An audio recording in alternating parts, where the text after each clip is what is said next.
আসসালামু আলাইকুম। আশা করি আপনারা সবাই ভালো আছেন। আমাদের আজকের ভিডিওতে আমরা লিনডেভিডি স্টকটির টেকনিক্যাল চার্ট অ্যানালাইসিস করে আপনাদের সঙ্গে শেয়ার করব। আমাদের লাস্ট কয়েকটি ভিডিওর কমেন্ট সেকশনে আমরা প্রচুর কমেন্ট পেয়েছি লিনডেভিডি স্টকটির অ্যানালাইসিস শেয়ার করার জন্য। সো তারই ধারাবাহিকতায় আজকের ভিডিওতে আমরা সরাসরি লিনডেভিডি বাংলাদেশ লিমিটেডের যে কোম্পানিটি রয়েছে এই কোম্পানিটির স্টক নিয়ে ডিসকাস করব। তো শুরুতেই কোম্পানির ফান্ডামেন্টাল ইনফরমেশনের দিকে যদি আমরা তাকাই তাহলে আমরা দেখতে পাচ্ছি গত 52 সপ্তাহের যে অ্যাভারেজ টাইম, এই গত 52 সপ্তাহের ডিফারেন্স টাইমের মধ্যে সর্বনিম্ন স্টকটির প্রাইস ছিল 1366 টাকা এবং সর্বোচ্চ ছিল কিন্তু 1979 টাকা। তার মানে প্রাইস সেকশনের দিকে যদি আমরা লক্ষ্য করি তাহলে কিন্তু আমরা দেখতে পাচ্ছি অলমোস্ট 600 টাকার মতো প্রাইসের একটা গ্যাপ এখানে তৈরি করেছিল মার্কেট। আর লোয়েস্ট প্রাইসের দিকে যদি তাকাই তাহলে দেখতে পাচ্ছি এক বছরের লোয়েস্ট প্রাইস হচ্ছে 1366 টাকা এবং বর্তমান মার্কেট প্রাইস হচ্ছে 1398 টাকা। তার মানে আমরা কিন্তু ক্লিয়ারলি দেখতে পাচ্ছি বর্তমানে স্টকটির প্রাইস তার গত এক বছরের লোয়েস্ট প্রাইসের খুবই কাছাকাছি অবস্থানে অবস্থান করছে। এরপর যদি আমরা কোম্পানির পি রেশিওর দিকে লক্ষ্য করি তাহলে দেখতে পাচ্ছি পি রেশিও রয়েছে 20। পাশাপাশি যে জিনিসটা আমাদের ভালোভাবে খেয়াল করতে হবে সেটা হচ্ছে টোটাল নাম্বার অফ শেয়ার। এই কোম্পানিটির টোটাল নাম্বার অফ শেয়ার কিন্তু 1.52 অর্থাৎ 1.52 কোটি। সো 1.52 কোটির একটা শেয়ারকে কিন্তু আমরা লো পেইড আপ শেয়ার হিসেবে কাউন্ট করে থাকি। সো একটা লো পেইড আপ শেয়ারের পি রেশিও যদি হয় 20, সেই ক্ষেত্রে আমাকে আসলে বলতেই হবে যে এর পি রেশিওটা কিন্তু বর্তমানে ঠিকঠাক অবস্থানে রয়েছে। আপনি যদি 20-এর নিচে পান সেটা আরও ভালো, আপনি সুপার চিপ অবস্থায় পাচ্ছেন। বাট আপনি যদি 20-এর মধ্যে পেয়ে যান একটা কোম্পানির যেখানে টোটাল শেয়ার রয়েছে 1.5 কোটি মানে 1.5 কোটির মতো এবং তার ইপিএস যেহেতু ঠিকঠাক আছে, সো 20 পি রেশিওটা আপনার একসেপ্টেবল, খুবই একসেপ্টেবল একটা পি রেশিও আমার হিসাবে। আপনি ইপিএস এর দিকে তাকালে দেখতে পাচ্ছেন এর ইপিএস রয়েছে 70, 69.90, মানে এটা রাউন্ড ফিগারে আমরা 70 ধরতে পারি। আমরা যদি গত বছরের ইপিএস এর পার কোয়ার্টার ইপিএস গুলো দেখি তাহলে এখানে আপস অ্যান্ড ডাউনস রয়েছে। কয়েকটা কোয়ার্টার সে পজিটিভ দিয়েছে, কয়েকটা কোয়ার্টারে কিন্তু সে আবার নেগেটিভ ভ্যালু জেনারেট করেছে। বাট ডে ইন ডে তার যে ওভারঅল ইপিএসটা রয়েছে সেই ওভারঅল ইপিএসে কিন্তু তার পজিটিভনেস আছে এবং তার ইপিএস দেখাচ্ছে আমাদেরকে 69.90। এটা হচ্ছে ডিসেম্বর ক্লোজিং একটা শেয়ার। আমরা যদি ডিভিডেন্ডের দিকে তাকাই তাহলে দেখতে পাচ্ছি 550% ক্যাশ ডিভিডেন্ড দিচ্ছে। যেহেতু এটা একটা high value share, so 550% cash dividend আমরা এক্সপেক্ট করতেই পারি। তারপরেও বলবো 550% ক্যাশ ডিভিডেন্ডটা মোটামুটি ভালো একটা ডিভিডেন্ড এই স্টকটির রেসপেক্টে।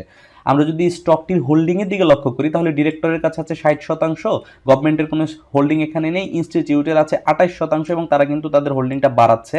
পাবলিকের দিকে তাকালে আমরা দেখতে পাচ্ছি 11.60%-এর মতো শেয়ার আমাদের কাছে রয়েছে। সো ইনস্টিটিউট হোল্ডিং কখন বাড়ায়? আমরা সবাই জানি ইনস্টিটিউট কিন্তু একদম বটমে আসলে তারা ইনভেস্টমেন্ট করা শুরু করে এবং পরবর্তীতে যখন উপরের দিকে ওঠে তারা আস্তে আস্তে ইনভেস্টমেন্ট থেকে বেরোতে থাকে। সো আমরা হয়তো অনেক সময় প্রাইস উপরের দিকে ওঠার সময় ব্রেকআউটের ক্ষেত্রে ইনভেস্ট করে থাকি আমরা যারা আম পাবলিক রয়েছি, বাট ইনস্টিটিউট কিন্তু অলওয়েজ বটমে কিনে। সো এখন মার্কেট যেহেতু গত এক বছরের বটমে অবস্থান করছে, সো এখন কিন্তু ইনস্টিটিউশনাল ইনভেস্টমেন্ট আসার সুযোগ রয়েছে। আমরা যদি গত 300 দিনের অ্যাভারেজ প্রাইসের দিকে তাকাই তাহলে দেখতে পাচ্ছি গত 300 দিনের স্টকটির অ্যাভারেজ প্রাইস রয়েছে 1627 টাকা বর্তমান প্রাইস থেকে, যেটা অনেক উপরে। তার মানে বর্তমানে কিন্তু আমরা এই স্টকটি মোটামুটি একটা চিপ ভ্যালুতে কিনতে পারছি। তো যাই হোক, ওভারঅল ফান্ডামেন্টাল ইনফরমেশনগুলোর দিকে যদি আমরা লক্ষ্য করি তাহলে আমরা দেখতে পাচ্ছি ইপিএসএ সুপার গ্রোথ বলতে যেটা বোঝায় সেটা আমরা এখানে দেখতে পাচ্ছি না। বাট কোম্পানির ওভারঅল যে কন্ডিশন, টোটাল নাম্বার অফ শেয়ারের রেসপেক্টে যদি আমরা চিন্তা করি তাহলে পি রেশিও, ইপিএস সব কিছু মিলিয়ে কোম্পানি কিন্তু মোটামুটি ইনভেস্টেবল একটা পর্যায়ে রয়েছে। আমরা যদি এর ডিভিডেন্ড হিস্ট্রির দিকে একটু লক্ষ্য করি তাহলে আমরা দেখতে পাচ্ছি গত 2017 সাল থেকে 2020 সাল পর্যন্ত ডেটাটা দেখলে আমরা এখানে দেখতে পাই কোম্পানির এনএভি অর্থাৎ নেট অ্যাসেট ভ্যালু যেটা রয়েছে সেটা কিন্তু 240-41 রেঞ্জ থেকে 355-তে উত্তীর্ণ হয়েছে। এবং শুধু যে ডাইরেক্ট উত্তীর্ণ হয়েছে তা কিন্তু নয়, এটা দেখুন ধারাবাহিকভাবে 241, তারপর বৃদ্ধি পেয়ে 293, তারপর বৃদ্ধি পেয়ে 335, তারপরে আবার বৃদ্ধি পেয়ে 355। তার মানে ধারাবাহিকভাবে কোম্পানি কিন্তু তার অ্যাসেট ভলিউম বাড়াতে পারছে। আমরা যদি ইপিএস এর দিকেও লক্ষ্য করি তাহলে দেখতে পাচ্ছি 60 রেঞ্জের ইপিএস থেকে বর্তমানে সে কিন্তু 70 রেঞ্জে উঠে এসেছে। এর মধ্যে আবার 2020 সাল যেহেতু করোনার সময় ছিল, সো ওই সময়টাতে আমাদের কিছু আপস অ্যান্ড ডাউনস ছিল। বাট তার আগের বছরটা খেয়াল করলে আমরা দেখতে পাই এখানে কিন্তু 80 ভলিউম ছিল। সো 2021-এর পরবর্তী রেজাল্টে আমরা দেখতে পাচ্ছি এখানেও কিন্তু 70 ইপিএস দেখাচ্ছে। সো আগামী দিনগুলোতে আমাদের ইপিএস কেমন আসতে চলেছে সেটার উপর বেস করে কিন্তু স্টকটি মুভমেন্ট করবে। তো যাই হোক, বর্তমানে যেহেতু মার্কেটে ফ্লোর প্রাইস রয়েছে এবং ফ্লোর প্রাইসটা অ্যাক্টিভ রয়েছে 1397 টাকা 70 পয়সায়, তার মানে বর্তমানে আমরা যে প্রাইসটাতে রয়েছি তার থেকে জাস্ট আপনার 30, 20, 50 পয়সা নিচে কিন্তু এর ফ্লোর প্রাইসটা এখানে অ্যাক্টিভেট রয়েছে এবং গত একদিনেই কিন্তু এই 50 পয়সা প্রাইস বেড়েছে। তার মানে এই স্টকটি কিন্তু জাস্ট একদিন আগেও ফ্লোর প্রাইসে ছিল। সো মার্কেটে যেহেতু ফ্লোর প্রাইস অ্যাক্টিভ রয়েছে এবং স্টকটি যেহেতু ফ্লোর প্রাইসে রয়েছে, তাহলে এইখানে বিনিয়োগ করার তো আসলে মানে না করার মতো বিশেষ কোনো কারণ নেই। এখন এটা মুভমেন্ট কত দূর হতে পারে, কোন লেভেলে গেলে আমরা ট্রেডিংয়ের জন্য ইনভেস্টমেন্ট এবং প্রফিট বুক করব, আর বড় কথা হচ্ছে আমরা যারা লং টার্ম বিনিয়োগে বিশ্বাসী তারা আসলে কোন কোন লেভেলে টার্গেট করে এই স্টকটিতে ইনভেস্ট করতে পারি এবং কোন কোন লেভেল থেকে প্রফিট বুক করতে পারি লং টার্মে, সেই বিষয়গুলো আমরা আমাদের টেকনিক্যাল চার্টটা অ্যানালাইসিস করে একটু বোঝার চেষ্টা করব। তো সেটার জন্য সরাসরি আমরা আমাদের টেকনিক্যাল চার্টে চলে যাচ্ছি। এই হচ্ছে বর্তমানে লিন্ডেবিডির যে টেকনিক্যাল চার্টটা তৈরি হয়েছে সেটার বর্তমান অবস্থা। আমরা প্রায় গত 1 বছরের বেশি সময়ের চার্টের ভিউটা এখানে তুলে রেখেছি। আমরা বর্তমানে যেটা দেখতে পাচ্ছি, এই যে স্টকটি রয়েছে এই স্টকটি বর্তমানে যে লেভেলে রয়েছে সে কিন্তু তার বর্তমান সাপোর্টে অবস্থান করছে। যেমন দেখুন, সেই 2016-17 সাল থেকে নিয়ে আমরা যদি 2021 সাল পর্যন্ত ডাটা অ্যানালাইসিস করি, তাহলে আমরা দেখতে পাচ্ছি সেই 2016 সাল থেকে 2021 সাল পর্যন্ত এই স্টকটি কিন্তু একটা নির্দিষ্ট চ্যানেলের মধ্যে দিয়ে মুভমেন্ট করেছে। অর্থাৎ নিচের দিকে গেলে 1150-এর আশেপাশে এবং উপরের দিকে উঠলে কিন্তু সে সর্বোচ্চ 1370-80 এই লেভেল পর্যন্ত উঠেছে এবং এর মধ্যেই মুভমেন্ট করেছে। ফাইনালি 2021-এর আগস্ট মাসের দিকে, অর্থাৎ আজ থেকে ঠিক 1 বছর আগে এসে এই স্টকটি কিন্তু ব্রেকআউট করে। অর্থাৎ তার যে 1370-80 বা 90 রেঞ্জে যে তার রেজিস্ট্যান্সটা ছিল, শক্ত একটা দীর্ঘদিনের রেজিস্ট্যান্স, সে কিন্তু এই রেজিস্ট্যান্সটাকে ব্রেক করে এবং শক্তভাবে ব্রেকআউট দিয়ে উপরের দিকে উঠে যায়। পরবর্তীতে তার মার্কেট ভ্যালু কিন্তু সর্বোচ্চ আমার 1981 পর্যন্ত উঠেছিল এবং পরবর্তীতে আমরা একটা লম্বা কারেকশনও দেখতে পাই এবং সেই কারেকশনটা কিন্তু আমাদের আবার সেই সাপোর্ট ভ্যালুতে নিয়ে এসেছে।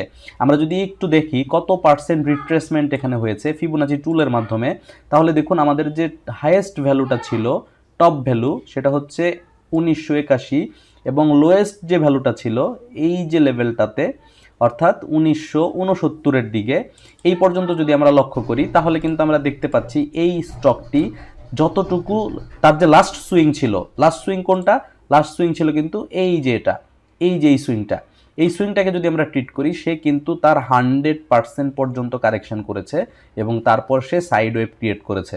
দেখুন, আপনি যদি লং টার্ম ভিউটা দেখেন, লাস্ট সুইংয়ে সে যতটুকু ওপরে গিয়েছিল কারেকশন কিন্তু সে পুরো কারেকশনটাই করে ফেলেছে এবং ফাইনালি সে সাপোর্টে এসে একটা সাইড ওয়েভ মুভমেন্ট ক্রিয়েট করেছে এবং এখন ওপরে বা নিচে যে কোনো একদিকে যাওয়ার জন্য সে ডিরেকশন খুঁজে বেড়াচ্ছে। সো এই জায়গা থেকে যদি আমরা বিবেচনা করি, ফিবোনাচি রিট্রেসমেন্ট টুলে যেহেতু সে 100% সুইংয়ের রিট্রেসমেন্ট কমপ্লিট করে ফেলেছে, তাহলে কিন্তু আমরা বলতেই পারি বর্তমানে আমরা স্টকটির যে সাপোর্ট লেভেল তার বটমে অবস্থান করছি। অর্থাৎ এই যে 369 টাকা 70 টাকার যে লেভেলটা, এই লেভেলটা কিন্তু এই স্টকটির জন্য একদম বটম লেভেল। আমরা যদি আপনাদেরকে গ্রাফ আঁকিয়ে দেখানোর চেষ্টা করি তাহলে আপনারা বিষয়টা ক্লিয়ারলি বুঝতে পারবেন। এইখানে আমি এই স্টকটির সাপোর্ট এবং রেজিস্ট্যান্স লেভেলগুলো ড্র করে রেখেছি। এইখানে গ্রিন কালারের যে লেভেলগুলো দেখতে পাচ্ছেন এগুলো হচ্ছে এই স্টকটির জন্য সাপোর্ট লেভেল এবং রেড কালারের যে লাইনগুলো দেখতে পাচ্ছেন এগুলো হচ্ছে এই স্টকটির জন্য রেজিস্ট্যান্স লেভেল। সো আমরা যদি বর্তমান সাপোর্টের কথা বলি তাহলে এই স্টকটির ফ্লোর প্রাইস ছাড়া, ফ্লোর প্রাইসটা কি, ফ্লোর প্রাইস কিন্তু আর্টিফিশিয়ালি ক্রিয়েট করা একটা নতুন সাপোর্ট, যেটা যতদিন পর্যন্ত ফ্লোর প্রাইস মার্কেটে অ্যাক্টিভ থাকবে ততদিন পর্যন্তই শুধু কাজ করবে। সো ফ্লোর প্রাইস নিয়ে আমরা একটু পরে কথা বলছি। আমরা যদি ইউজুয়াল ডেটা দেখি, অর্থাৎ এই চার্ট প্যাটার্নের মধ্যে যে সাপোর্ট লেভেল তৈরি হয়েছে সেটা দেখি, তাহলে আমরা দেখতে পাচ্ছি 1370 টাকা লেভেলে এসে এই স্টকটির বর্তমান সাপোর্ট অবস্থান করছে এবং এই 1370-এর যে রেঞ্জ, এটা কিন্তু অনেক শক্ত একটা সাপোর্ট লেভেল হতে চলেছে, কারণ সেই 2016-17 থেকে শুরু করে 21 সাল পর্যন্ত এই 1370-এর লেভেলটাই কিন্তু একটা লং টার্মে রেজিস্ট্যান্স হিসেবে কাজ করেছিল। সো বর্তমানে এটা কিন্তু একটা ডায়নামিক সাপোর্ট হিসেবে কাজ করছে। সো যেহেতু 1370টা ডাইনামিক সাপোর্ট হিসেবে কাজ করছে এবং গত 1 বছরের ডেটাতেও আমরা দেখতে পাচ্ছি স্টকটি যতবারই আপস অ্যান্ড ডাউনস দিয়েছে সে কিন্তু এক্স্যাক্টলি 1370-এ এসে ফিরে যেতে বাধ্য হয়েছে। অর্থাৎ মার্কেটে যে বায়াররা রয়েছে তারা কিন্তু কোনোভাবেই চাচ্ছে না যে এই স্টকটির প্রাইস 1370-এর নিচে নেমে আসুক। 1370 পর্যন্ত নামলেই তারা কিন্তু নতুন করে বিনিয়োগের কথা চিন্তা ভাবনা করে এবং নতুন বিনিয়োগের কারণেই কিন্তু স্টকটি এখান থেকে সুইংটা রিভার্স ব্যাক হয়ে উপরে উঠে যায়। তো যাই হোক, যেহেতু 1370 টাকা এর স্ট্রং সাপোর্ট লেভেল এবং যে পর্যন্ত এই 1370টা শক্তভাবে ব্রেকআউট হয়ে নিচে না নামবে ততক্ষণ পর্যন্ত আমরা কিন্তু এই 1370-এর নিচে নামার সম্ভাবনা খুবই কম। এখন যদি বিনিয়োগের কথা চিন্তা করি, অর্থাৎ লং টার্ম ইনভেস্টমেন্টের, আমি ট্রেডিংয়ের প্ল্যানটাও দিব, আমি প্রথমে আগে লং টার্ম ইনভেস্টমেন্টের প্ল্যানটা বলি। সেটা হচ্ছে বর্তমানে এই স্টকটিতে যেহেতু ফ্লোর প্রাইস রয়েছে এবং আমরা ফ্লোর প্রাইসটা কোথায় রয়েছে সেটা একটু দেখি। ফ্লোর প্রাইসটা কিন্তু আমরা এখন যে লেভেলে রয়েছি, এই যে 1397 টাকা, এই 1397 টাকা এই লেভেলেই কিন্তু ফ্লোর প্রাইস রয়েছে। তার মানে আমরা কিন্তু বর্তমানে ফ্লোর প্রাইসে রয়েছি। তো আমরা যদি লং টার্ম ইনভেস্টমেন্টের কথা চিন্তা করি, আমাদের লং টার্ম ইনভেস্টমেন্টের ফেজ 1, আমরা কিন্তু সবসময় বলেছি লং টার্ম ইনভেস্টমেন্টের জন্য আমরা অন্তত পক্ষে 3টা ফেজে বিনিয়োগ করাতে বিশ্বাসী। আপনি চাইলে 3টার চাইতে বেশি ফেজে বিনিয়োগ করতে পারেন, আপনার যদি সেই পরিমাণ ক্যাপিটাল থাকে সেটা আপনার জন্য আরও সিকিউর হবে। বাট অ্যাটলিস্ট 3টা ফেজ কিন্তু আপনাকে রাখতে হবে বিনিয়োগের জন্য, অ্যাজ পার আমাদের যে মানে স্ট্র্যাটেজি, সেই স্ট্র্যাটেজি অনুযায়ী। চাইলে আপনি একবারও করতে পারেন, বাট আমি বিশ্বাস করি অন্তত 3 ভাগে বিনিয়োগ করার ক্ষেত্রে। সেই ক্ষেত্রে আপনার বিনিয়োগের যে ফেজ 1টা হবে, সেই ফেজ 1টা হতে পারে 1370 টাকার রেঞ্জে। অর্থাৎ আমরা যে সাপোর্টে অবস্থান করছি বর্তমানে, এক্স্যাক্টলি এই সাপোর্ট, আমি ফ্লোর প্রাইস ছাড়া বলছি, আমি বারবার বলছি, ধরেন ফ্লোর প্রাইস মার্কেটে যখন থাকবে না সেই সময়ের কথা বলছি, আপনার লং টার্ম বিনিয়োগের ফেজ 1 হতে পারে 1370 টাকার রেঞ্জে। এখন ফ্লোর প্রাইস মার্কেটে কতদিন থাকবে সেটা তো আমি আপনি কেউ জানি না, এটা কিন্তু কর্তৃপক্ষের উপর নির্ভর করছে। সো ফ্লোর প্রাইস যদি রিসেন্টলি উঠে যায়, সেই ক্ষেত্রে আমাদের টার্গেটেড ফার্স্ট জোন হচ্ছে 1370 টাকা। বাট ফ্লোর প্রাইস যদি আপাতত নাও ওঠে, সেই ক্ষেত্রে ফ্লোর প্রাইসটা কোথায় আছে? 1397 টাকায়। যদিও আমরা দেখতে পাচ্ছি এইখানে অলমোস্ট 27 টাকার একটা প্রাইস গ্যাপ রয়েছে, বাট এই স্টকটির প্রাইসও কিন্তু আপনাকে এখানে খেয়াল করতে হবে। 1400 টাকা দামের একটা স্টকে 25 টাকা বা 27 টাকা প্রাইস ডিফারেন্স কিন্তু অনেক বেশি প্রাইস ডিফারেন্স না। আপনি যদি পার্সেন্টেজের দিক দিয়ে হিসাব করেন তাহলে আপনি দেখবেন এই ভ্যালুটা কিন্তু অনেক কম। সো আপনি যদি দীর্ঘদিন ওয়েট করতে না চান এবং আপনি যদি বিনিয়োগ এখনই করার জন্য মেন্টালি প্রস্তুত থাকেন বা আপনার ক্যাশ ক্যাপিটাল রেডি থাকে, আপনি কিন্তু বর্তমানে এই 397 টাকার রেঞ্জেও আপনার বিনিয়োগের ফেজ 1টা করতে পারেন। বাট আপনার হাতে যদি সময় থাকে, আমি আপনাকে প্রেফার করব যে আপনি আপনার ফার্স্ট বিনিয়োগটা 1370 টাকার রেঞ্জে রাখেন। তবে মার্কেটে নেক্সট ইপিএস যদি পজিটিভ হয় এবং মার্কেট যদি ফ্লোর প্রাইস থাকতে থাকতেই পজিটিভ মোমেন্টামে চলে যায়, সেই ক্ষেত্রে হতেও পারে আপনি 1370 টাকার চান্সটা নাও পেতে পারেন। অর্থাৎ এই 1397 টাকা থেকেই মার্কেট সুইং ব্যাক করে উপরে উঠতে পারে। বাট এটা কমপ্লিটলি ডিপেন্ড করছে দুইটা ফ্যাক্টর, একটা হচ্ছে মার্কেট অর্থাৎ ডিএসইএক্স ইন্ডেক্স কোন দিকে যায়, এবং এই লিন্ডেবিডির নেক্সট ইপিএস এর যে ডিক্লারেশন আসবে সেইখানে সে কি ধরনের পারফরমেন্স জেনারেট করতে পারে, ইপিএস এর ভ্যালু আসলে কতটুকু নিয়ে আসতে পারে, সেটার উপর বেস করবে। যদি রেজাল্ট ভালো থাকে, ফিনান্সিয়াল ডাটা যদি পজিটিভ থাকে, তাহলে কিন্তু এই 1397 থেকেই এই স্টকটি উপরের দিকে উঠে যাবে এবং আপনি 1370 পর্যন্ত নাও পৌঁছাতে পারেন। সো এই জিনিসটা আপনি মাথায় রেখে ব্যক্তিগতভাবে ডিসিশন নিতে পারেন। আপনি যদি ইমিডিয়েট এখানে ইনভেস্ট করতে চান করতে পারেন, আপনি যদি লং টার্মে ওয়েট করে দীর্ঘদিনের জন্য বিনিয়োগ করতে চান, তাহলে স্টেপ 1 হচ্ছে 1370। সেকেন্ড স্টেপ কোনটা? আমার 1 লাখ টাকা বিনিয়োগ করার টার্গেট, আমি ফেজ 1-এ অর্থাৎ 1370-এর আশেপাশে আমি 50,000 টাকার মতো এখানে ইনভেস্ট করতে পারি। সেকেন্ড স্টেজ, সেকেন্ড যে রেজিস্ট্যান্সটা আমরা দেখতে পাই, সেই রেজিস্ট্যান্সটা হচ্ছে 1280 থেকে 1290 টাকা এই রেঞ্জে। তবে আমার দৃষ্টিতে এই যে রেজিস্ট্যান্সটা, মানে এই যে সাপোর্ট লেভেলটা রয়েছে, এইটা খুব একটা শক্ত সাপোর্ট হবে না। যদি মার্কেট 1370 থেকে ব্রেক করে নিচে নামে, কতটুকু নিচে নামে? অ্যাট লিস্ট আপনি দেখেন এইখানে মার্কেটে কিন্তু একটা গ্যাপ রয়েছে, এই যে জায়গাটা, এই জায়গাটায় একটা গ্যাপ রয়েছে। গ্যাপের নিচে যদি আপনি যান তাহলে দেখবেন 1355 লেভেল আপনি দেখতে পাচ্ছেন। সো মার্কেট যদি অ্যাট লিস্ট 1355 লেভেলটা ব্রেক করে নিচে নামে, মার্কেট তো সুইং করে চলে, তাই না? সো সে কিন্তু এরকম করতেই পারে। সো সে কিন্তু 155, 1355, 60 পর্যন্ত গিয়ে আবার ব্যাক করতে পারে।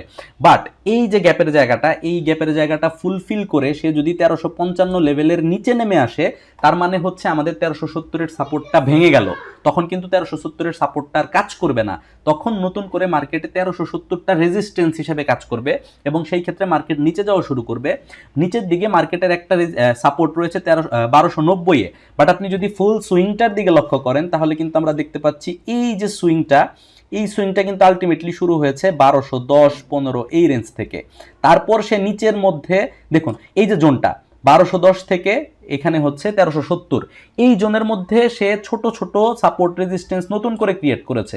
এই যে লেভেলটা, এটা কিন্তু এই পাইপলাইনের ভেতরে তৈরি করা নতুন একটা সাপোর্ট লেভেল। সো এই সাপোর্ট লেভেলটাকে আমরা লং টার্মে আসলে কনসিডার করতে পারবো না, আমাদের পুরো জোনটাকে আসলে কনসিডার করতে হবে। ব্যাপারটা হচ্ছে এরকম, যখন মার্কেট প্রাইস এখান থেকে ফল করবে, এইভাবে ফল করবে, এইখানে এসে সে একটা সাপোর্ট নেবে, কথাটা সত্যি। সাপোর্ট নেওয়ার পর সে হয়তো বাউন্স ব্যাক করবে বা করার চেষ্টা করবে, বাট ডে ইন ডে তাকে ফুল সুইংটা কমপ্লিট করার জন্য কিন্তু এই লেভেলে যেতে হবে এবং এই লেভেলে গিয়েই কিন্তু সে আবার উপরে দিকে উঠতে পারবে। সো দ্যাট আমরা এই লেভেলটাকে একটা টেম্পোরারি সাপোর্ট হিসেবে কনসিডার করতে পারি। বাট যেহেতু আমরা ইনভেস্টমেন্টের কথা বলছি, ট্রেডিং এর কথা বলছি না, অর্থাৎ আমরা মাসের কথা বলছি না, আমরা বছরের কথা বলছি। সো সেই ক্ষেত্রে আমাদের এই 1370-এর লেভেল রয়েছে, এরপরে আমাদের সেকেন্ড সাপোর্ট আমরা কনসিডার করব 1210 থেকে 1220 এই লেভেলে। সো আমরা 1370-এ প্রাইমারি ইনভেস্টমেন্টটা করলাম, আমাদের সেকেন্ড বিনিয়োগটা হবে 1210 বা 1220 এই লেভেলে। এইখানে যদি আমরা 50,000 টাকা ইনভেস্ট করে থাকি, সাপোজ আমাদের 1 লাখ টাকা বিনিয়োগ করার কথা, এইখানে যদি আমরা 50,000 টাকা বিনিয়োগ করি, এইখানে আমরা বিনিয়োগ করব 30,000 টাকা, মানে বাকি 30%। এবং থার্ড যে প্ল্যান আমাদের, অর্থাৎ অবশিষ্ট বিনিয়োগ, আমরা বলেছি 3 ধাপে আমরা বিনিয়োগ করব। 3 নাম্বার ফেজ আমার দৃষ্টিতে আমি যেটা খুঁজে পাচ্ছি সেটা হচ্ছে 1100 লেভেল। মার্কেট যদি 1100 লেভেলে আসে, অবশিষ্ট যে 20% বিনিয়োগ রয়েছে, এই 20% বিনিয়োগ কিন্তু আমি এই 1100 লেভেলে করার জন্য রেখে দিব। তার মানে 3টা লেভেল কি লং টার্মে, লেভেল 1 হচ্ছে 1370, আর যদি ফ্লোর প্রাইস থাকতেই করেন তাহলে বিলো 1400-1400-র মধ্যে আপনি যে কোনো সময় ইনভেস্ট করতে পারেন, কোনো অসুবিধা নেই। সেকেন্ড হচ্ছে আপনার 1200 থেকে 1220 পর্যন্ত, এবং নিচে একদম লোয়েস্ট যে রেঞ্জটা রয়েছে সেইটা হচ্ছে 1100। এই 3টা ধাপে আমরা বিনিয়োগ করতে পারি। এখন কথা হচ্ছে মার্কেট 1370 থেকে ফল করলো, বাট 1210-এর নিচে আর নামলো না। কথার কথা, এরকম হওয়ার প্রবল সম্ভাবনা আছে যে মার্কেট 1210-এর নিচে হয়তো বা নামবে না। সো মার্কেট যদি 1210-এর নিচে না নামে, সেই ক্ষেত্রে এই 20% আপনি কি করবেন? আপনি এই 20% অবশ্যই আপনার হোল্ডিংয়ে রেখে দিবেন। যখন মার্কেট ধরেন ফল করে এখানে আসলো, পরবর্তীতে আবার এরকম আপস অ্যান্ড ডাউনস করলো, এভাবে আপস অ্যান্ড ডাউনস করলো, আপনি একটা ইনভেস্ট এই লেভেলে করলেন, একটা ইনভেস্ট এই লেভেলে করলেন। মার্কেট যখন এই 1370-এর লেভেলটা ব্রেক করে উপরে উঠবে, আপনি তখন কনফার্ম হলেন যে মার্কেটে আবার নতুন সাপোর্ট তৈরি হলো 1370 লেভেলে, সো আমাকে এখন আর নিচের দিকে ভাবতে হচ্ছে না। আপনি তারপরও ওয়েট করবেন, মার্কেট যখন তার পরবর্তী রেজিস্ট্যান্সে ব্রেকআউট দিবে, অর্থাৎ মার্কেট যখন তার পরবর্তী রেজিস্ট্যান্স ব্রেক করে উপরের লেভেলে চলে যাবে, অর্থাৎ সুইং যখন এই লেভেলের মধ্যে আসানামা করবে, তখন আপনি এই যে 20% ইনভেস্টমেন্ট রয়েছে, এই 20% ইনভেস্টমেন্টটা এই লেভেলে করতে পারবেন। বাট সেটা অনেক পরের ব্যাপার, ততদিনে আমরা পরবর্তী টাইমে অ্যানালাইসিস শেয়ার করব, ওইটা আপাতত আপনার ভাবার দরকার নেই। মানে বিনিয়োগটা আসলে এইভাবেই হয়, যখন ব্রেকআউট ঘটে তখন আমরা নিচের লেয়ারটাকে উপরে নিয়ে আসি, বাট যে পর্যন্ত ব্রেকআউট ঘটবে না সেই পর্যন্ত আমাদের ইনভেস্টমেন্টের 3টা লেভেল কিন্তু এটাই, একটা হচ্ছে 1370, একটা হচ্ছে 1200 থেকে 1210-20, আর একটা হচ্ছে 1100। এখন আমরা আসি রেজিস্ট্যান্সের দিকে। বিনিয়োগের লেভেল আমরা পেয়ে গেলাম। রেজিস্ট্যান্সের কথা যদি লক্ষ্য করি, তাহলে শর্ট টার্ম ট্রেডিংয়ের ক্ষেত্রে আমাদের নেক্সট রেজিস্ট্যান্সটা কাজ করছে 1480 লেভেলে। অর্থাৎ আমরা যদি শর্ট টার্মে বিনিয়োগ করি 2 মাস, 3 মাস, 6 মাসের জন্য, তাহলে আমাদের প্রাথমিক রেজিস্ট্যান্সটা চিন্তা করতে হবে 1480 লেভেলকে। বাট আমরা যদি একটু লম্বা সময়ের জন্য সুইং ট্রেডিং করি, যে অ্যাটলিস্ট 6 মাস সময় দেওয়ার মতো সময় আমাদের হাতে আছে, সেই ক্ষেত্রে আমি বলবো আমাদের মেইন রেজিস্ট্যান্সটা কাজ করবে 1540 থেকে 1550 এই লেভেলে আসলে। কারণ ওই যে আমরা বলেছিলাম সব কিছুর মধ্যে একটা চ্যানেল থাকে, এবং সেই চ্যানেলের মধ্যে নতুন নতুন করে সাপোর্ট এবং রেজিস্ট্যান্স তৈরি হয়। সো ফার্স্ট যে চ্যানেলটা রয়েছে, সেই চ্যানেলটা কিন্তু রয়েছে 1540-এর পরে, 1540 থেকে 1550 পর্যন্ত। এর মাঝখানে ছোট ছোট করে আবার সুইং তৈরি হয়েছে, এই কারণে একটা টেম্পোরারি রেজিস্ট্যান্স ক্রিয়েট হয়েছে 1480-তে। সো মাঝখানে আমি একটু ট্রেডিংয়ের কথাটাও বলে ফেলি। যারা ট্রেডিংয়ে পার্টিসিপেট করতে চান তাদের বিনিয়োগের অ্যাকুরেট সময় হচ্ছে এখন, কারণ মার্কেট প্রাইস একদম ফ্লোর প্রাইসের কাছাকাছি রয়েছে। এখন আপনি এইখানে ট্রেডিংয়ের জন্য বিনিয়োগ করতে পারেন, এবং ট্রেডিংয়ের জন্য বিনিয়োগ করার পর আপনার প্রাথমিক টার্গেট হবে 1480-85 লেভেলে। 1480-85 লেভেল আসলে আপনি এখান থেকে অ্যাটলিস্ট আপনার 50% প্রফিট বুক করে ফেলেন। আপনি যদি হাতে সময় পান এবং মার্কেট যদি পজিটিভ থাকে, তাহলে আপনার সেকেন্ড টার্গেটটা হবে কিন্তু এই যে 1540 থেকে 1550 এই লেভেলে। এবং 1540-50 লেভেলে গেলে আপনি যদি ট্রেডার হন, তাহলে এই লেভেলে আপনি আপনার প্রফিটটা বুক করে ফেলেন। পরবর্তীতে মার্কেট যদি আবার ফ্লোর প্রাইসের আশেপাশে আসে, তখন আপনি আবার বিনিয়োগ করেন, এবং এই যে সুইংটা চলতে থাকবে, আপনি নিচে বাই করবেন, উপরে সেল করবেন, নিচে বাই করবেন, উপরে সেল করবেন। এই স্ট্র্যাটেজিতে আপনি ট্রেডিং করতে পারেন। এই স্ট্র্যাটেজিতে ট্রেডিং করলে আপনার অ্যাটলিস্ট লস হওয়ার সম্ভাবনা কমে যাবে। আপনার হয়তো প্রফিট খুব বেশি হবে না এই মার্কেট থেকে, বাট আপনি লস করবেন না। সবসময় মনে রাখবেন, লস না করাটাও কিন্তু লাভ করার সমতুল্য।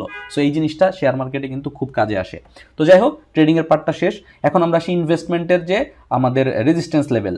এই যে আমাদের প্রথম রেজিস্ট্যান্স লেভেল হচ্ছে 1540 থেকে 1550, এই লেভেলটা হচ্ছে আমাদের 1 নাম্বার লেভেল, এবং 2 নাম্বার লেভেল হচ্ছে 1640 থেকে 1650, এইটা হচ্ছে আমাদের 2 নাম্বার লেভেল, এবং 3 নাম্বার লেভেল হচ্ছে 1740 থেকে 1750 এই লেভেলটা। এখন এই লেভেল আমরা কোথা থেকে পেলাম? হ্যাঁ, খালি চোখে আমরা দেখতে পাচ্ছি যে এইখানে একটা রেজিস্ট্যান্স রয়েছে, এই জন্য আমরা এটা রেজিস্ট্যান্স ড্র করেছি। এইখানেও দেখতে পাচ্ছি মার্কেট এই লেভেলে বারবার ফিরে এসেছে, সো এইটাকে আমরা রেজিস্ট্যান্স দেখাচ্ছি। পরবর্তীতে দেখতে পাচ্ছি এই লেভেলেও রেজিস্ট্যান্স রয়েছে, এই জন্য আমরা বসাচ্ছি। শুধু কি তাই? শুধু কিন্তু এই কারণে আমরা রেজিস্ট্যান্স লেভেলগুলো ড্র করি না। আপনার একটা জিনিস বুঝতে হবে, মার্কেট মানে তার মুভমেন্ট চেঞ্জ করবে কিনা, এবং মার্কেট যদি মুভমেন্ট চেঞ্জ করে তাহলে সে কত দূর উপরে উঠবে, এই জিনিসটা দেখার জন্যই কিন্তু আমাদের একটা টুল রয়েছে যেটাকে বলা হয় ফিবোনাচি রিট্রেসমেন্ট টুল, এবং এই টুলটা কিন্তু খুবই ভালো কাজ করে। সো এই টুলের মাধ্যমেই কিন্তু আমরা বুঝতে পারি যে মার্কেট আসলে কতটুকু উপরে যাবে বা মার্কেট আসলে কতটুকু নিচে নামবে। এবং এই টুলটা কীভাবে ইউজ করতে হয়? এই টুলটা ইউজ করতে হয় আমাদের যে লাস্ট সুইং, সেই সুইংয়ের টপ টু বটম। যেমন ধরুন আমরা প্রিভিয়াসলি যে এই চার্টটা মুভ করেছে সেই জায়গাগুলোতে একটু আপনাদের দেখিয়ে আসি যে কত পার্সেন্ট রিট্রেস করে এবং কতটুকু উপরে যায়। এই সুইংটার দিকে যদি আমরা লক্ষ্য করি তাহলে আমরা দেখতে পাচ্ছি এই সুইংয়ের বটম হচ্ছে 807-এ এবং টপ হচ্ছে 1414-র দিকে। তো এই সুইংয়ের মধ্যে আমরা ফিবোনাচি রিট্রেসমেন্ট টুলটাকে একটু ইউজ করি। ফিবোনাচি রিট্রেসমেন্ট টুল আপনি কোথায় পাবেন? এখানে গেলে ফিবোনাচি রিট্রেসমেন্ট নামে আপনি পেয়ে যাবেন। সো আমার টপ হচ্ছে এই জায়গাটাতে 1414-তে এবং বটম হচ্ছে 805-6-7 এই লেভেলে। ওকে, আমি টপ এবং বটম আঁকিয়ে ফেললাম।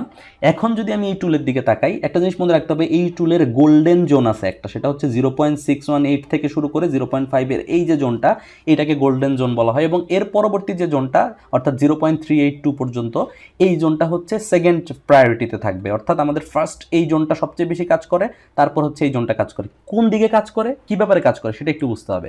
প্রথমত, যখন আমাদের একটা সুইং চেঞ্জ হয়, যেমন দেখুন এইখানে আপ ট্রেন্ড তৈরি হয়েছিল এবং পরবর্তীতে কারেকশন হয়ে একটা ডাউন ট্রেন্ড তৈরি হলো। সো এই যে সুইং, এই সুইংয়ের রেসপেক্টেই তো একটা ডাউন ট্রেন্ড আসবে। কারণ কি, এইখানে মার্কেট উপরের দিকে গিয়েছে, স্টকের ভ্যালু বেড়ে গিয়েছে এবং এই লেভেলে এসে স্টক ওভার প্রাইসড হয়ে গিয়েছে। এখন মার্কেটকে কিছুটা কারেকশন করতে হবে, মার্কেটকে কারেকশন করে নিচের দিকে আসতে হবে, যার কারণে বায়ারদের মধ্যে বাইং সেন্টিমেন্ট ক্রিয়েট হবে। এখন একটা বায়ার 800 টাকা দিয়ে একটা জিনিস কিনছে, তার প্রাইস হয়ে গেছে 1400 টাকা। সো সে তো এখন ডেফিনেটলি এখান থেকে প্রফিট বুক করতে চাবে, এবং এখানে আমরা দেখতে পাচ্ছি ইতিপূর্বে এই লেভেলটাই ছিল তার একটা শক্ত রেজিস্ট্যান্স জোন। সো রেজিস্ট্যান্সে সে প্রফিট বুক করবে, এটাই স্বাভাবিক। প্রফিট বুক করলে যেটা হবে, মার্কেট কারেকশনে যাবে এবং আস্তে আস্তে নিচে নামতে থাকবে। এখন নিচে কোন পর্যন্ত নামবে? আবারও কি সে ঘুরে ফিরে 807 টাকায় যাবে? এখন সব সময় মার্কেট যদি 807 টাকা থেকে উঠে 1400 টাকায় যায়, আবার কারেকশন হয়ে যদি আবার সে 807 টাকায় যায়, তাহলে তো শেয়ার মার্কেট একই জায়গায় পড়ে থাকবে। টুডে অর টুমোরো 10 বছর 20 বছর যত সময় দেন, মার্কেট উপরে উঠবে আবার নিচে নামবে, উপরে উঠবে আবার নিচে নামবে। সো এইভাবে তো আসলে কোনো মার্কেট চলবে না। মার্কেট তো উপরে উঠবে, রিট্রেস করবে, কারেকশন হয়ে আবার উপরে উঠবে, এইভাবে তো তাকে আস্তে আস্তে ট্রেন্ড তৈরি করতে হবে। সো এই জন্যই মূলত ফিবোনাচি টুলটাকে ইউজ করা হয়। এর মাধ্যমে বোঝা যায় মার্কেট কতটুকু কারেকশন করতে পারে এবং উপরে গেলে কতদূর উপরে যেতে পারে। সো এইখান থেকে যখন রিট্রেসমেন্টটা শুরু হলো, ফিবোনাচি টুলের মধ্যে বিভিন্ন কালার দিয়ে এক একটা জোন দেখানো রয়েছে। সো ইউজুয়ালি যখন রিট্রেস হয় তখন আসলে এই 0.5 লেভেলের মধ্যেই ম্যাক্সিমাম রিট্রেসমেন্ট কমপ্লিট হয়ে উপরে উঠে যায়। যদি এই লেভেলে রিট্রেসমেন্ট কমপ্লিট না হয়, সেই ক্ষেত্রে আমাদের রিট্রেসমেন্টের জন্য 0.382টা হচ্ছে সেকেন্ড বেস্ট লেভেল। এই লেভেল থেকেও কিন্তু মার্কেট রিট্রেস করে উপরে উঠে যায়। এখন মার্কেট সবসময় 0.5 লেভেল থেকে বা 0.38 লেভেল থেকে উপরে উঠবে ব্যাপারটা তা না। যদি মার্কেট 0.382 লেভেল ক্রস করে নিচেই চলে যায়, তাহলে আমরা বুঝতে পারবো মার্কেট 0.236 এই লেভেলের আশেপাশে আসতে চলেছে। আবার মার্কেট যদি এই লেভেলটাকেও ব্রেক করে ফেলে, তাহলে আমাদের বুঝতে হবে মার্কেট কিন্তু জিরো লেভেল অর্থাৎ 100% রিট্রেস করে এখান থেকে আবার পুল ব্যাক করবে। সো এইভাবেই কিন্তু মূলত ফিবোনাচি টুলের মাধ্যমে আমরা আমাদের ডেস্টিনেশন কত দূর হতে পারে সেটা বুঝতে পারি। আবার যেমন ধরুন এই যে সুইংটা, এই সুইংটার দিকে যদি আমরা লক্ষ্য করি, এই সুইংটা আমরা একটু নিচ থেকে উপরের দিকে আঁকাই। এটার বটম ছিল এই লেভেলটায় এবং একটা সেকেন্ড, এই যে টুলটা ছিল এটা টপ ছিল এই লেভেলে এবং বটম ছিল হচ্ছে এই লেভেলে। ওকে, বুঝতে পারছেন? এই লেভেলটা ছিল এটা টপ এবং এই লেভেলটা ছিল এবার বটম। সো এই যে রিট্রেসটা হলো, এই রিট্রেসটের এগেনস্টেই তো এখন পুল ব্যাক করে মার্কেট উপরে যাবে, তাই তো? সো এই যে রিট্রেসটা হলো, এই রিট্রেসের পর মার্কেট যখন ঘুরে দাঁড়ালো, মার্কেট কতটুকু উপরে যাবে এই জিনিসটাও কিন্তু ফিবোনাচি টুলের মাধ্যমেই বের করা যায়। যেমন মার্কেট উপর থেকে নিচে নামার সময় কত দূর নামবে সেটা আমরা এতক্ষণ দেখালাম, ঠিক তেমনিভাবে মার্কেট নিচের থেকে উপরে যাওয়ার সময় কত দূর যাবে সেটাও আমরা দেখাচ্ছি। এবং সেই জিনিসটাও same technique, same rule. Market যখন নিচের থেকে উপরে যাওয়া শুরু করবে, সে কিন্তু এই যে প্রত্যেকটা লেভেলকে ফলো করে করে উপরে যাবে। মার্কেটে ম্যাক্সিমাম ক্ষেত্রে যতটুকু উপরে যাবে, সে হচ্ছে এই যে 6.18 এই লেভেল পর্যন্ত অ্যাটলিস্ট সে রিট্রেসের পর উপরে যাবে, এটা আমরা ধরে নিতে পারি। পরবর্তীটা নির্ভর করে আমাদের এই জোনগুলোর উপর। যেমন দেখুন, মার্কেট যদি তার আগের টপকে ব্রেক করতে পারে, এবং ব্রেক করে সে যদি নতুন হাই তৈরি করতে পারে। আগের টপটা কোথায় ছিল? এই যে এখানে যে আমরা সিলভার কালারের বা অ্যাশ কালারের লেভেলটা দেখতে পাচ্ছি, এই লেভেল পর্যন্ত। সো মার্কেট কিন্তু এখানে ব্রেক করেছে। মার্কেট যদি এই লেভেলটা ব্রেক করে তাহলে তার নেক্সট টার্গেট হয়ে যাবে কিন্তু এই লেভেলটা, অর্থাৎ ফিবোনাচি টুলে আমরা যেটা দেখতে পাচ্ছি 1493-তে। এখন আপনি বলতে পারেন 1493 এর পরে মার্কেট আরও একটু উপরে গিয়েছিল 1544 পর্যন্ত, বাট এইটাকে আপনি কনসিডার করতে পারবেন না, কারণ এটা পুরাটাই একটা রেড ক্যান্ডেল এবং মার্কেটে আপনি যদি ইমিডিয়েটলি তার আগের গ্রিন ক্যান্ডেলটার দিকে লক্ষ্য করেন তাহলে কিন্তু আপনি দেখতে পাচ্ছেন এই গ্রিন ক্যান্ডেলটা অ্যাকুরেট ফিবোনাচি টুল যে পর্যন্ত গিয়েছিল সেই পর্যন্তই উঠেছে। পরবর্তীতে মার্কেট যেটা এক্সট্রা ওভার প্রাইসড হয়েছিল সেটা কিন্তু সাথে সাথে সে কারেক্ট করে আবার নিচে নেমে এসেছে। তার মানে আপনি কিন্তু ফিবোনাচি টুলের মাধ্যমে দেখতে পাচ্ছেন যে রিট্রেসমেন্টের যে লেভেল ফিবোনাচি টুল দেখায়, দিন শেষে এই লেভেলটা কিন্তু ইফেক্টিভ, অর্থাৎ এটার উপর বেস করে কিন্তু মার্কেট মুভ করে। দিন শেষে এই টুলগুলো আসলে এই ক্যান্ডেলস্টিক প্যাটার্নের এগেনস্টেই তৈরি করা হয়। সো দিন শেষে আপনি যখন ইউজ করবেন তখন আপনাকে মাথায় রাখতে হবে যে এই টুলের লেভেলটার উপর বেস করে মার্কেট উপরে যাবে বা নিচে নামবে। সো এরকমভাবে আমি চাইলে আপনাকে চার্টের বিভিন্ন জায়গায় এটা প্লেস করে দেখাতে পারি। এটা জাস্ট আমি আপনাদেরকে দেখালাম কনসেপ্টটা ক্লিয়ার করার জন্য এবং এটা যে আসলেই কাজ করে সেই বিষয়ে আপনাদের বিলিফটাকে নিয়ে আসার জন্য। এখন আমরা আমাদের বর্তমান অবস্থানে যাই। বর্তমান আমাদের যে অবস্থা রয়েছে সেই জায়গায় আমরা একটু ফিবোনাচি টুলটা ইউজ করি। যেমন আমাদের লাস্ট যে সুইংটা কারেক্ট হয়েছিল তার টপ ছিল এই লেভেল এবং তার বটম ছিল এই যে নিচের লেভেলটা রয়েছে এই লেভেল। সো আমরা এখানে কি দেখতে পাচ্ছি, মার্কেটের যে লাস্ট সুইং ছিল, অর্থাৎ সে লাস্ট যে কারেকশনটা এখানে করেছে তারপর সে আবার উপরের দিকে ওঠা শুরু করেছে। আপনি নিজে একবার মিলিয়ে দেখেন যে ফিবোনাচি টুলের যে একদম উপরের লেভেলটা রয়েছে সে কিন্তু ঠিক সেই উপরের লেভেল পর্যন্ত এখানে পৌঁছেছে। এখানে হয়তো বা 10 পয়েন্টের একটা ডিফারেন্স আপনি দেখতে পাচ্ছেন। সো যেহেতু এটা অনেক বড় একটা রেঞ্জ, সো এইখানে আপনি বসাতে গেলে এই 5-10 পয়েন্ট ডিফারেন্স হবেই, বাট আপনি লেভেলটাকে যদি কনসিডার করেন সে কিন্তু আসলে ফিবোনাচি টুলের এই লেভেল পর্যন্তই পৌঁছে গিয়েছে। আপনি একবার দেখেন যে মার্কেট এই ফিবোনাচি টুলের উপর কতটা নির্ভর করে, আপনি প্রত্যেকটা জায়গায় টুলটা প্লেস করলেই আপনি বুঝতে পারবেন। তো এখন আসি নতুন করে মার্কেট যে সুইং তৈরি করেছে আজকের দিনে, সেখান থেকে মার্কেট কতটুকু উপরে যেতে পারে। সো আমাদের লাস্ট সুইংটা খেয়াল করতে হবে। লাস্ট সুইং কোনটা? বর্তমানে আমরা যে পজিশনে রয়েছে লাস্ট সুইং হচ্ছে এই যে এই সুইংটা। সো এইখানে আমরা টুলটা একটু প্লেস করি, এর উপরের বটমটা রয়েছে, টপটা রয়েছে এইখানে এবং বটমটা রয়েছে এই গ্রিন লাইনের নিচে। সো এইখানে যদি আমরা এটাকে প্লেস করি তাহলে আমরা কি দেখতে পাই? তাহলে আমরা দেখতে পাচ্ছি এই যে আমরা যে বোল্ড করে লাল কালার দিয়ে একটা সিম্বল দিয়ে দিয়েছি, শর্ট টার্ম বিনিয়োগের জন্য আমাদের নেক্সট সর্বোচ্চ গন্তব্য হচ্ছে 1650 থেকে 1660 এই লেভেল পর্যন্ত। অর্থাৎ আমরা যারা 3 মাস 6 মাসের জন্য সুইং ট্রেডিং করতে চাচ্ছি, আমাদের যদি মার্কেট ব্রেকআউটও দেয় এই সুইংয়ের এগেনস্টে, মার্কেট যে পর্যন্ত নতুন অন্য কোনো সুইং তৈরি না করবে সেই পর্যন্ত আমাদের সর্বোচ্চ গন্তব্য হচ্ছে 1650 থেকে 1660 পর্যন্ত, এবং সেই অনুযায়ী আমাদেরকে কিন্তু এই স্টকটির মধ্যে বিনিয়োগ করতে হবে। এবং এই যে 1650 থেকে 1660, নতুন করে যখন 1650 থেকে 1660 পর্যন্ত একটা সুইং তৈরি হবে, এই 1650-60-এর পরে আমরা আরেকবার কারেকশন দেখব, এবং 1650-60-এর পরে যখন আমরা কানেকশন দেখব তখন মার্কেট কত দূর যাবে সেটা যদি আমরা বুঝতে চাই তাহলে দেখুন এই যে 1650 বা 60-এর দিকে যখন থাকবে টপ এবং বটমটা থাকবে কিন্তু নিচে ঠিক একই জায়গায়। সো 1650-60-কে যখন আমরা ব্রেক করতে পারবো তখন কিন্তু মার্কেটে আমাদের নতুন গন্তব্য তৈরি হবে 1840-এর আশেপাশে। তো এমনিভাবে যখন একটা করে সুইং তৈরি হয় সেই পূর্ববর্তী সুইংয়ের উপর বেস করেই কিন্তু পরবর্তী মানে আমার ডেস্টিনেশনটা হয়। সো এখন আমি ফাইনালি আপনাদের সঙ্গে শেয়ার করব এই স্টকটির ফাইনাল ডেস্টিনেশন কত দূর, অর্থাৎ এই স্টকটি যে ওপরের দিকে ব্রেক করবে ভবিষ্যতে, এটা সর্বোচ্চ কত দূর যেতে পারে বর্তমান চার্ট প্যাটার্নের কন্ডিশনে। এই জিনিসটা যদি আমরা বুঝতে চাই তাহলে আমাদেরকে যেটা করতে হবে, এইখানে যে মেইন সুইংটা রয়েছে, এগুলো কিন্তু ছোট ছোট সুইং ক্রিয়েট হচ্ছে, বাট এর মাদার সুইং কিন্তু এই যেটা। সো এই মাদার সুইংয়ের মধ্যে যদি আমি একটা ফিবোনাচি টুলকে ইউজ করি তাহলে আমি বুঝতে পারবো এর ফাইনাল ডেস্টিনেশন কোথায়। সো এর টপ অ্যান্ড বটমটা আমরা এখানে প্লেস করে দিলাম। এর টপ অ্যান্ড বটম প্লেস করলে আমরা যদি একদম উপরের লেভেল পর্যন্ত দেখি তাহলে আমরা দেখতে পাচ্ছি এখানে কিন্তু 2340-এর একটা লেভেল আমরা এখানে দেখতে পাচ্ছি। এখন এই 2340-এর লেভেলটা আমরা কবে ব্রেক করতে পারবো?